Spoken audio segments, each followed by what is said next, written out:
بسم اللہ الرحمن الرحیم عن ابن عباس رضی اللہ تعالی عنہ قال قال رسول اللہ صلی اللہ علیہ وسلم ما من ایام العمل الصالح فیہن احب الی اللہ من هذه الایام العشر قالوا ولا الجہاد فی سبیل اللہ قال ولا الجہاد فی سبیل اللہ الا رجل خرج له فلم يرجع بذلك من شيء او كما قال النبي صلی اللہ علیہ وسلم اللهم صل علی محمد وعلی آل محمد كما صلیت علی ابراہیم وعلی آل ابراہیم انک حمید مجید۔ ہمارے آج کے درس حدیث کا موضوع ہے ذی الحجہ کے پہلے 10 دنوں کے اعمال۔ کچھ دنیں ایسی ہوتی ہیں جو اللہ کے قرب حاصل کرنے کے لیے زیادہ مناسب یا زیادہ بہترین ہوتے ہیں۔ اللہ تعالیٰ نے اپنے بندے کو اپنے قریب لانے کے لیے کچھ دنوں کو زیادہ اہمیت دی ہے۔ مثلاً پورے سال میں رمضان کا مہینہ اللہ کے قرب کا مہینہ ہے، اس لیے رمضان کا مہینہ اس میں فرض عبادت 70 فرائض کی برابر ہو جاتی ہے اور نفل کا درجہ فرض کے برابر ہو جاتا ہے۔ اور رمضان کے مہینے میں ایک رات ہے جس کو لیلۃ القدر کہا جاتا ہے، اور اس کا ویلیو اور اس کی قیمت 1000 مہینوں سے زیادہ ہے، یعنی 83 سال سے زیادہ۔ یہ اس لیے کہ اللہ چاہتا ہے کہ اللہ کا بندہ کسی طریقے سے اس کے قریب آ جائے۔ رمضان کے مہینے کے بعد پورے سال میں دنوں کا کوئی مجموعہ ایسا نہیں جو اللہ نے مخصوص کیا ہو ما سوائے ذی الحجہ کے پہلے 10 دن۔ ذی الحجہ کے پہلے 10 دن کے بارے میں بھی احادیث سے پتہ چلتا ہے کہ یہ اللہ کے قرب کا ایک بہترین ذریعہ ہے۔ رسول اللہ صلی اللہ علیہ وسلم نے فرمایا، ابن عباس سے روایت ہے، ما من ایام العمل الصالح فیہن احب الی اللہ من هذه الایام العشرہ۔ یہ ذی الحجہ کے پہلے 10 دن جو ہے ان میں عمل صالح اللہ کو باقی دنوں کے مقابلے میں زیادہ محبوب ہے۔ اس لیے ہمارے ذمہ یہ ہے کہ اگر ہم اللہ کا قرب حاصل کرنا چاہتے ہیں تو ہم ان دنوں سے زیادہ فائدہ اٹھائیں۔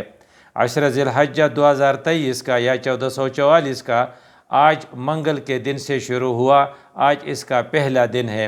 اگلے منگل کو اس کا 8واں دن ہوگا اور جمعرات کے دن اس کا 10واں دن ہوگا، جس کو ہم عید الاضحیٰ یا بڑی عید کہتے ہیں۔ ان ایام میں اللہ تعالیٰ کو عمل صالح زیادہ پسندیدہ ہے، اور پھر اللہ کے رسول نے ہمیں بتایا بھی ہے کہ آپ کن کن اعمال پر زیادہ سٹریس کریں۔ صحابہ نے پوچھا کہ ای الاعمال افضل، تو حضور نے جواب دیا ان یکون لسانک رطبا بذکر اللہ۔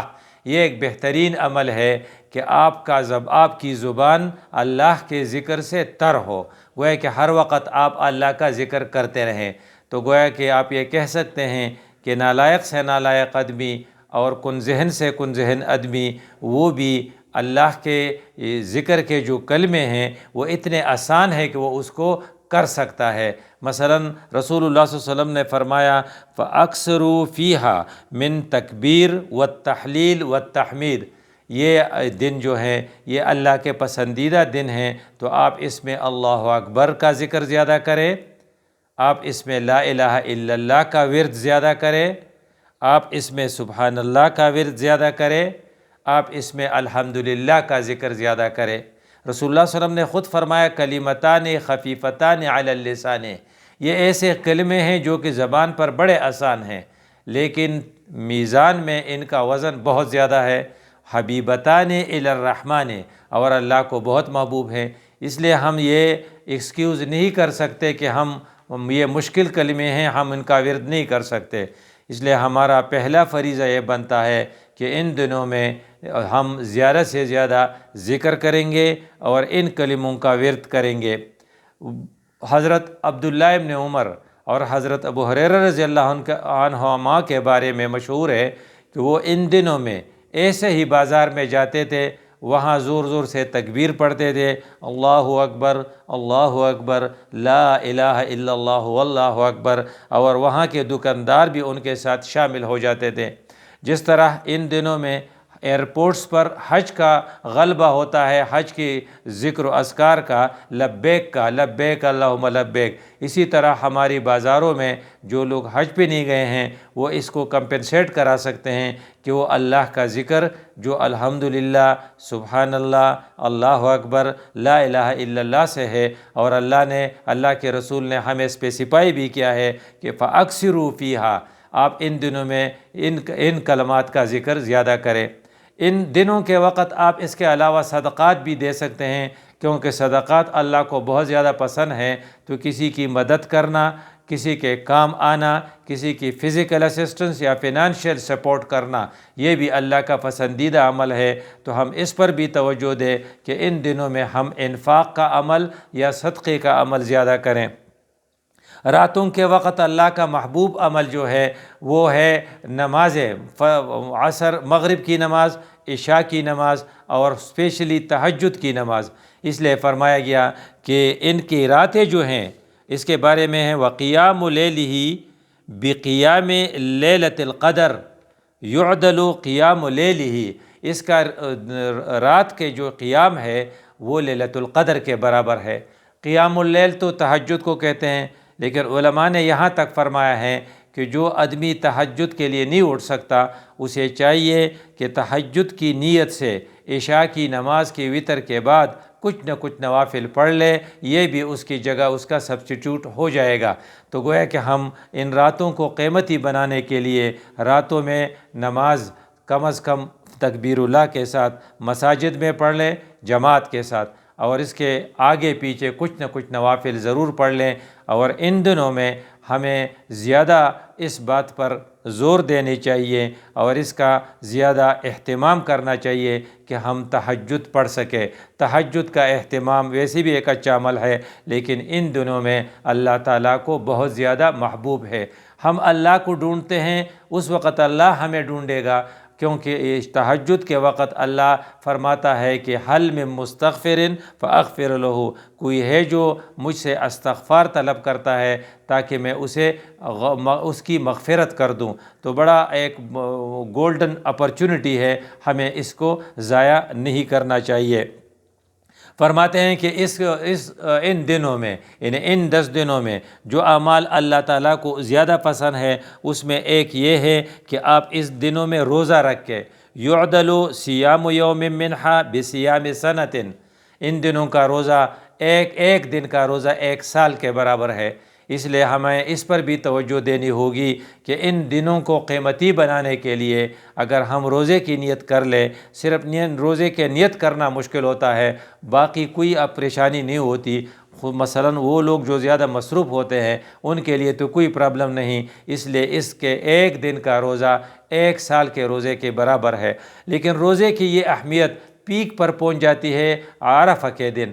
عرفہ 9 ذی الحجہ کو کہتے ہیں۔ ہر ملک کا اپنا عرفہ ہوتا ہے، جس طریقے سے ہر ملک کا ظہر کا ٹائم اپنا ہوتا ہے، عصر کا ٹائم اپنا ہوتا ہے، وہ سعودی عرب کو فالو نہیں کر سکتا۔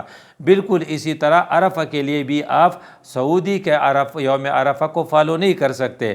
آپ کا عرفہ مثلاً ہمارے منگل کو، آج کا منگل 20 تاریخ جو ہے یہ ذی الحجہ کا پہلا دن ہے، تو اگلا منگل 8واں دن ہوگا، تو جو 9واں دن جو ہے 9 ذی الحجہ وہ اگلا جو بدھ کا دن ہوگا، اور اس کے بعد جمعرات کے دن یوم النحر یا عید الاضحیٰ کی دن قربانی کا دن ہوگا۔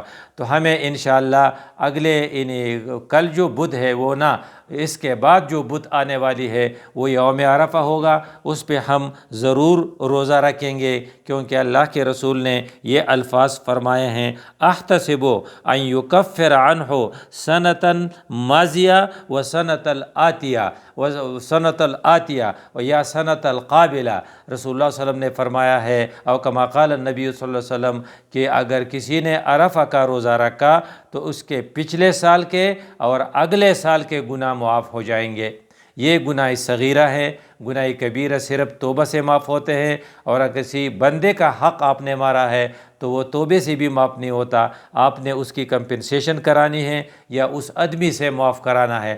بہرحال گناہ صغیرہ اگلے سال کی، پچھلے سال کی اور اگلے سال کی سب اس کے ساتھ معاف ہو جاتے ہیں۔ اس لیے ہم انشاءاللہ بدھ کے دن جب 9 ذی الحجہ ہوگا تو ہم عرفہ کا روزہ رکھیں گے۔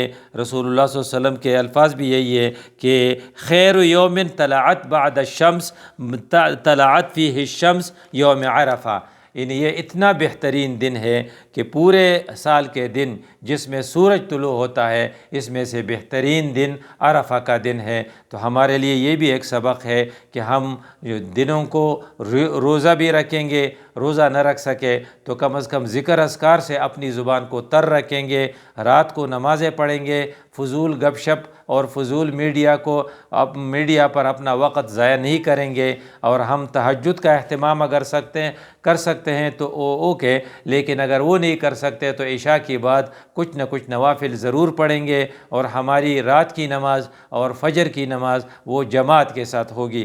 اور عرفہ کا روزہ جو 2 سالوں کے گناہیں معاف ہوتی ہیں اس کو تو مس نہیں کریں گے۔ اس کے بعد جو اگلا دن آتا ہے اس کو کہتے ہیں یوم نحر، یعنی 10واں۔ اس میں بہترین عمل جو ہے وہ جانور کے گردن پر چوری چلانا ہے۔ تو اللہ کے رسول کے الفاظ یہ ہے، ما من عمل ابن آدم یوم نحر احب الی اللہ من اراقۃ الدم۔ اللہ کے بندے کا جو عمل اللہ تعالیٰ کو یوم نحر پر زیادہ محبوب ہے وہ جانور کے گردن پر چوری چلانا ہے۔ فرماتے ہیں کہ اگر آپ چوری چلا سکتے ہیں اور اگر آپ کی وسعت، آپ کی استطاعت ہے اور آپ پھر بھی قربانی نہیں کرتے تو اللہ اتنا ناراض ہوتا ہے کہ رسول اللہ صلی اللہ علیہ وسلم نے فرمایا، من وجد سعۃ ان یضحی فلم یضحی فلا یقربن مصلانا۔ جس کی استطاعت ہو وہ قربانی کر سکتا ہو۔ استطاعت اس سال آپ یہ کہہ سکتے ہیں کہ جس کے پاس اتنی رقم ہو کہ وہ 60,000 روپے کی برابر ہو جاتی ہے تو پھر اس کو چاہیے کہ وہ ضرور قربانی کرے، لیکن جس کے پاس وسعت ہو، جس کی استطاعت ہو اور پھر بھی وہ سستی دکھائے اور قربانی نہ کرے تو وہ ہماری مسجد کے قریب بھی نہ آئے۔ اس سے نفرت کا پتہ چلتا ہے کہ اللہ کے رسول کو اس آدمی سے کتنا نفرت ہے۔ تو ہم اپنے آپ کو اس سے بچائیں گے، قربانی بھی اس دن کریں گے۔ فرماتے ہیں کہ اس دن جب قربانی کی جاتی ہے تو قربانی کا وہ خون جو ہے، جانور کا وہ خون زمین پر گرنے سے پہلے اس کے عمل نامے میں ثواب اس کا لکھا جاتا ہے، اور اس کے بالوں کا حساب بھی ہوگا، اور اس کے کروں کا حساب بھی ہوگا، اس کے ہڈیوں کا حساب بھی ہوگا، اور قیامت کے دن اس کو اس کی جزا مل جائے گی۔ اس لیے ہمیں احتیاط کرنا ہوگا۔ 10 ذی الحجہ کے اعمال، یہ دن بہت زیادہ قیمتی ہیں۔ ہم اپنی زبان کو اللہ کی ذکر سے تر رکھیں گے، انشاءاللہ اس میں زیادہ سے زیادہ روزے رکھنے کی کوشش کریں گے، انشاءاللہ تہجد پڑھنے کی بھی کوشش کریں گے، صدقہ خیرات کا بھی اہتمام کریں گے، لوگوں کے غم اور خوشیوں میں شریک ہوں گے ثواب کی نیت سے، اور پھر عرفہ کا روزہ تو ضرور رکھیں گے۔ لیکن یاد رکھیے عرفہ ہمارے پاکستان کا وہ 9 ذی الحجہ انشاءاللہ بدھ کے دن ہوگا، کیونکہ جمعرات کے دن ہماری عید ہوگی، اور ہم پھر عید کے دن قربانی جانور ذبح کریں گے، کیونکہ اللہ کا رسول اس سے زیادہ خوش ہوتے ہیں، اور اللہ کو سب سے زیادہ محبوب عمل وہ جانور کی قربانی ہے۔ اقول قولی ھذا استغفر اللہ لی ولکم ولسائر المسلمین۔